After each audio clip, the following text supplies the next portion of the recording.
দেশব্যাপী শুরু হয়েছে অপারেশন ডেভিল হান্ট। আইন শৃঙ্খলা পরিস্থিতি স্বাভাবিক রাখতে ও সন্ত্রাসীদের আইনের আওতায় আনতে যৌথ বাহিনীর সমন্বয়ে গতকাল শনিবার থেকে দেশের বিভিন্ন জায়গায় অপারেশন ডেভিল হান্ট শুরু করা হয়।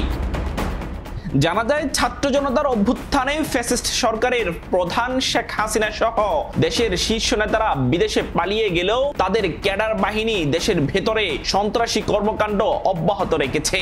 বিপ্লবের পর আওয়ামী লীগের পলাতক নেতাকর্মীরা কয়েকদিন নীরব থাকলেও গুপ্ত মিছিল, গোপনে লিফলেট বিলি ও রাতের অন্ধকারে জুলাই বিপ্লবের স্মৃতিচিহ্ন মুছে ফেলার মধ্য দিয়ে নিজেদের দুর্বৃত্তায়নের জানান দিতে শুরু করেছে, যার ফলে সন্ত্রাস দমনের লক্ষ্যে আইন শৃঙ্খলা বাহিনীর একটি সভায় এই অপারেশনের সিদ্ধান্ত নেওয়া হয়। দেশে গত 24 ঘন্টায় অপারেশন ডেভিল হান্ট পরিচালনায় আওয়ামী লীগের অন্তত অর্ধশত নেতা কর্মীদের আটক করা হয়েছে এবং চট্টগ্রাম নগরেও অভিযান চালিয়ে 20 জন নেতা কর্মীদের আটক করা হয়। আব্দুর রহমান ইমন, নিউজ ডেস্ক, বাংলাধারা।